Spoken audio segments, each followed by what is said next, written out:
having the mind of a disciple. ఇది సంగతి, అసలు విషయం ఇది. రంజిత్ తోఫీర్ అనేవాడు ప్రతి ఒక్కరికి బోధించగలిగిన బోధకుడు. అందరూ భయపడి గౌరవించి అతనిలో నుండి పాఠాలు నేర్చుకోవలసినటువంటి గురువు రంజిత్ తోఫీర్. ఎందుకు తెలుసా?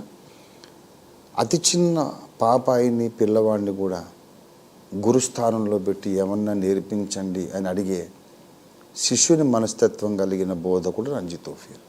That is the reason everyone has something to learn from Ranjit Ophir. అట్లా నన్ను దేవుడు చేశాడు, అట్లా మిమ్మల్ని అందరినీ చేయమని కూడా దేవుడు నాకు అప్పగించాడు.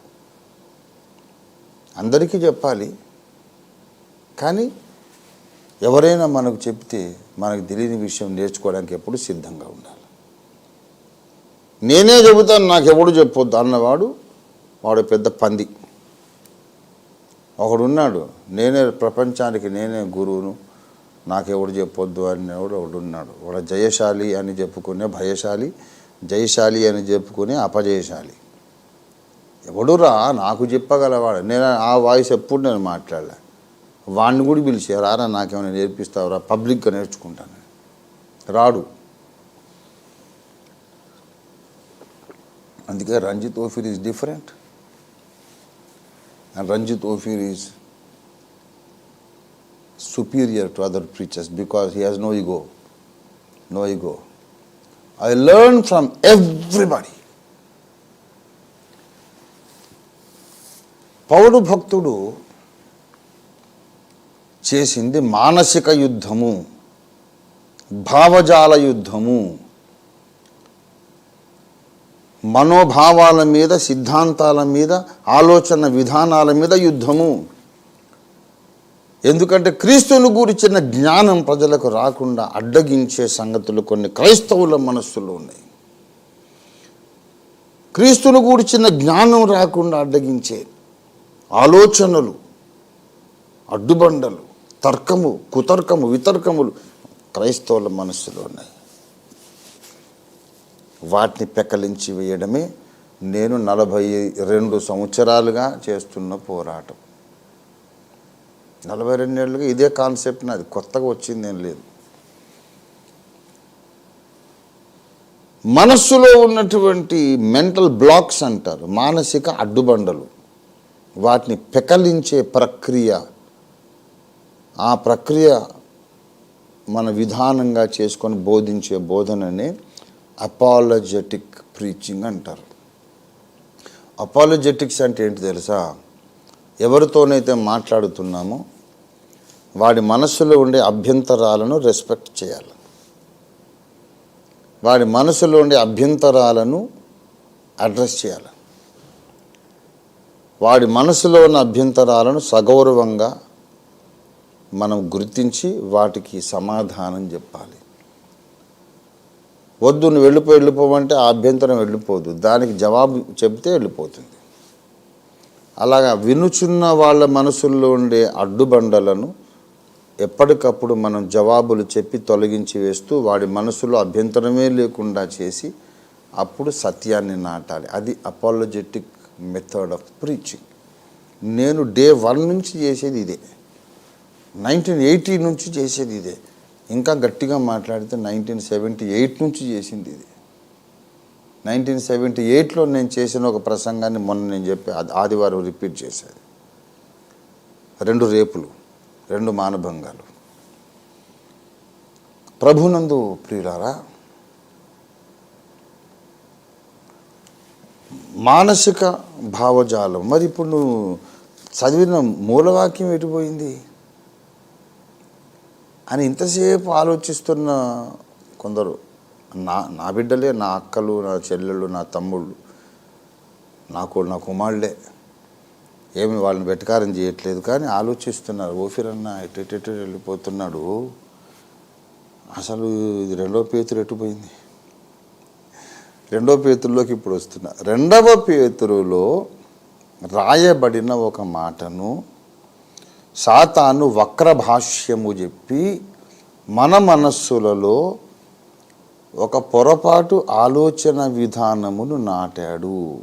I will repeat the statement again, no problem. 2 పేతురు 2వ అధ్యాయము 5వ వచనమును ఆధారము చేసుకొని ఆ 2 పేతురు 2:5ను వక్ర భాష్యము చెప్పి వక్రముగా వ్యాఖ్యానించి సాతాను మన మనస్సులలో క్రైస్తవ సంఘము యొక్క ఆలోచన విధానములో ఒక వ్యతిరేక భావనలను, తప్పుడు ఆలోచనలను వాడు సృష్టించినాడు. ఈ తప్పుడు ఆలోచనలు మన ముందున్న కొండలు వెళ్ళిపోకుండా మళ్ళా లాక్కొచ్చేటందుకు ఉపయోగపడుతున్నాయి. ఇది అసలు జిస్ట్. ఇంతవరకు విన్న దాని యొక్క ఫలితార్థం ఏదనగా అని అంటాడు ప్రసంగి గ్రంథాన్ని ముగిస్తూ శ్రేష్ఠ జ్ఞాని సొలొమోను. ఇంతవరకు విన్న దాని ఫలితార్థం ఏదనగా అని చెప్పినట్టు ఇప్పుడు నేను చెప్పిన ఇంత పొడుగు ప్రసంగం మీరు మళ్ళీ మళ్ళీ వినాలి. అందుకే ఇంటర్నెట్లో వాటిని పొందుపరిచి అలాగ ఉంచేస్తున్నాం. మెమరీలో ఉంటుంది, క్లౌడ్లో మీరు ఎప్పుడైనా డౌన్లోడ్ చేసుకోవచ్చు, ఎప్పుడైనా మళ్ళీ కనెక్ట్ కావచ్చు, ఎప్పుడైనా మళ్ళీ వినొచ్చు. ఆల్ మై మెసేజెస్ జాగ్రత్తగా వినాలి. ఏంటండి రంజిత్ గారు మీరు ఇంత వాక్యం చెప్పేస్తారా, మాకు ఇంకా వేరే పనులు లేవా, గంటలు గంటలు వినాలి, మళ్ళీ మళ్ళీ ధ్యానించాలి, ఇదే ప్రీచింగ్ అంటే జస్ట్ ఒక 20 minutes లైట్గా ఏదో ఇడ్లీ తిన్నట్టు అలాగా జస్ట్ ఆ మాట చెప్పాలి, మళ్ళీ వదిలే, మళ్ళీ దాని జోలికి పోవద్దు. అస్తమానం ఒకటే దాని మీద మైండ్ పెట్టేస్తే సంసారాలు వ్యాపారాలు వద్దామా అనుకునే వాళ్ళు కూడా ఉన్నారు. ఉంటే ఉండని, నీ సంసారం నీ వ్యాపారం నువ్వు చేసుకో, కడబోరు ధ్వనిస్తుంది, వెళ్ళే వాళ్ళు వెళ్తారు, నువ్వు ఇక్కడే బిజీగా ఉండొచ్చు, నీ సంసారం నీ వ్యాపారంతో ఇక్కడే ఉండిపో. పరలోకానికి వెళ్ళాలని ఆశ నీకుంటే దేవుడు చెప్పే విషయాలు ఒళ్ళు దగ్గర పెట్టుకొని వినాలి, జీర్ణించుకోవాలి, సీరియస్గా పట్టించుకోవాలి. మొన్న ఈ మధ్య చెప్పా, దేవుని వాక్యాన్ని సీరియస్గా నువ్వు పట్టించుకోకపోతే దేవుడు నిన్ను కూడా సీరియస్గా పట్టించుకోడు. మంచిది. ఇప్పుడు 2 పేతురు 2వ అధ్యాయం 5వ వచనమును వ్యాఖ్యానించి సాతాను మన మనస్సులలో నింపిన వక్ర భాష్యం ఏమిటి, అది కొండలు వెళ్ళిపోకుండా మళ్ళీ ఎలా తీసుకురావడానికి రబ్బర్ తాడులాగా ఎలా తయారైంది అనేది ఈ టెక్నికల్ ఆస్పెక్ట్ ఇప్పుడు నేను మీకు చెప్పబోతున్నా. నాకు 5 నిమిషాలు చాలు, చెప్పేసి ముగించేస్తాను, అయిపోతుంది, ముగింపు టైం అయిపోయింది. మా ఐటీఐలో మాకు లెక్చరర్ ఉండేవాడు, హరికిషన్ కపూర్ సాహబ్, హెచ్కే కపూర్ అని ఉండేవాడు. ఆయన చెప్పేవాడు, మా ఫాదర్ తర్వాత నేను అంతగా గౌరవించిన వ్యక్తుల్లో ఆయన ఒకడు. అంత హైలీ నాలెడ్జబుల్ పర్సన్. ఆయన అనేవాడు టెక్నాలజికల్ అంటే అర్థం ఏంటంటే technical and logical. Technique explained and supported by logic. Logic arranged to correspond with technique. Technique and logic ఈ రెండు కలిస్తే టెక్నాలజికల్ అవుతుంది.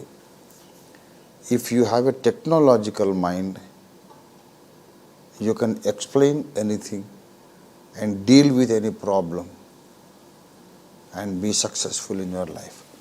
మా హరికిషన్ సాబ్ నాకు నేర్పించిన పాఠం ఇది ఎప్పుడు చెప్పారు తెలుసా, నాకు 1975లో చెప్పారు. 1975 అంటే ఇప్పటికి ఎన్నేళ్ళ కిందటనో మీరు లెక్కేసుకోండి. 1975లో హరికిషన్ కపూర్ గారు మా లెక్చరర్ గారు నాకు చెప్పిన పాఠం క్లాసులో చెప్పారు, అది నేను ఇక్కడ పెట్టుకున్నాను. Technical and logical. Technological theology is ophirism. మళ్ళీ ఇక్కడికి వస్తే ఓఫిరిజం అంటే a theology which is both technical and logical. Technological theology అనుకోండి. అందుకే నేను ఏదైనా ఒక సిద్ధాంతాన్ని ఎస్టాబ్లిష్ చేసిన, ఖండించిన, స్థాపించిన, పెకలించిన దానికంతా టెక్నికల్ ఎక్స్ప్లెనేషన్ ఇస్తూ ఉంటాను. ఇప్పుడు నేను చెప్పాను 2 పేతురు 2:5 వాడు వక్రముగా వ్యాఖ్యానించి ఒక రబ్బరు తాడు తయారు చేశాడు. ఈ రబ్బరు తాడు వెళ్ళిపోయే కొండలు మళ్ళీ గుంజుకొస్తా లాక్కొస్తా ఉండదు. అది సిస్టమ్ ఇప్పుడు జరుగుతా. అది ఎలాగో ఏంటో నేను మీకు చెప్తాను, వినండి. ఇప్పుడు ఈ మాట చెప్పడానికి ఉపోద్ఘాతం కొండవీటి చాంత అన్నది చెప్పా, 1.5 గంటన్నర ఉపోద్ఘాతం చెప్పాను. మెయిన్ ప్రసంగం 5 నిమిషాలే. పుస్తకం ఏమో ఇంత, ఉపోద్ఘాతం ఇంత. ఒక్కోసారి ఇంత ఉపోద్ఘాతం వింటే తప్ప ఇంత పుస్తకం అర్థం కాదు. ఆ సిచ్యువేషన్లోనే మనం ఇప్పుడు ఉన్నాం. ఇప్పుడు వినండి దయచేసి. 2 పేతురు 2:5 మరియు ఆయన దేవుడు పూర్వకాలమందున్న లోకమును విడిచిపెట్టక భక్తిహీనుల సమూహము మీదికి జలప్రళయమును రప్పించినప్పుడు నీతిని ప్రకటించిన నోవహును మరి 7 కాపాడెను. ఇక్కడ గమనించాలి, నోవహును నీవు మాత్రమే నీతిమంతుడవు అని ప్రకటించి నోవహును అతని కుటుంబాన్ని కాపాడాడు. మిగతా లోకమంతటి నీటి వరదలో ముంచి దేవుడు నాశనం చేశాడు. అవును కదా. అలాగే నెక్స్ట్ 6th వర్స్లోకి వెళ్తే సొదొమ గొమొర్రాలు అనే పట్టణాలను నాశనం చేసినప్పుడు లోతును దేవుడు కాపాడి రక్షించాడు. గనుక దేవుడు తన ఉగ్రతను, తన కోపాగ్ని కుమ్మరించినప్పుడు, దేవుడు శిక్షలు పంపించినప్పుడు భక్తులను కాపాడుతుంటాడు అనేది ఇక్కడ కనిపిస్తున్న విషయం.